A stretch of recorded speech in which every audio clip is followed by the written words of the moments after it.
Now, Now, how did you feel the Earth move? it was not because it's Valentine's Day, I can tell you that much. A seismologist believes there's been a small earthquake in Surrey this morning. Stephen Hicks is from the University of Southampton and has been investigating what's known as a swarm of tremors near Newdigate last year and joins us now. Good morning to you. Good morning.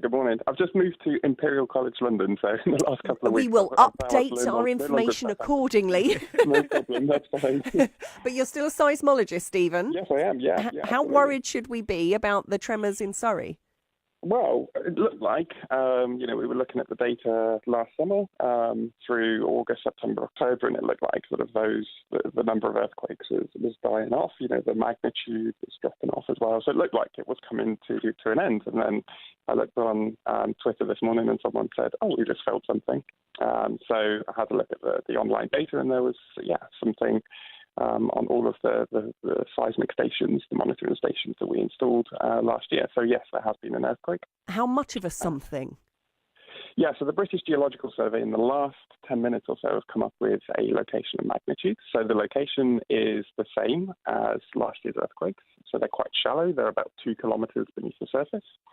And this magnitude, the magnitude of today's earthquake was 2.4. So the largest was in June, July last year. That was magnitude 3. So it's not the largest of the sequence, but it is the largest since late July last year. And so is this in the same location? Are they still in Newdigate?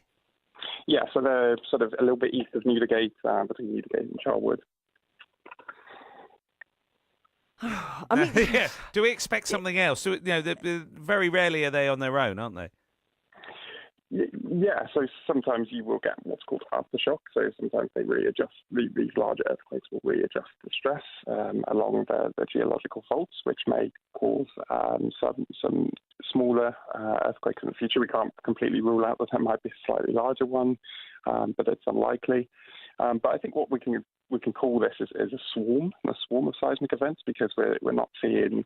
Normally, you would get a big earthquake at the start, then you would see this kind of decay off with time. Whereas a swarm, you get kind of random earthquake sizes and magnitudes at different times, and those aren't uncommon in the UK. In Manchester in 2002, there was a swarm of earthquakes, which actually kept going till sort of 2011 time. So would people in Charwood and Newdigate have felt things? Would plates have fallen off the wall? That kind of business? I don't think it would have been quite that much shaken. Based on what I saw on Facebook and Twitter, it was more people reporting what felt like a large bang. Maybe kind of if you live next to a road, it might feel like a lorry driving past. It would be that kind of shaking. So at this magnitude, there shouldn't be any damage to buildings. It would just be people generally who are sitting down might have felt it in that very localized area. Okay. Yeah.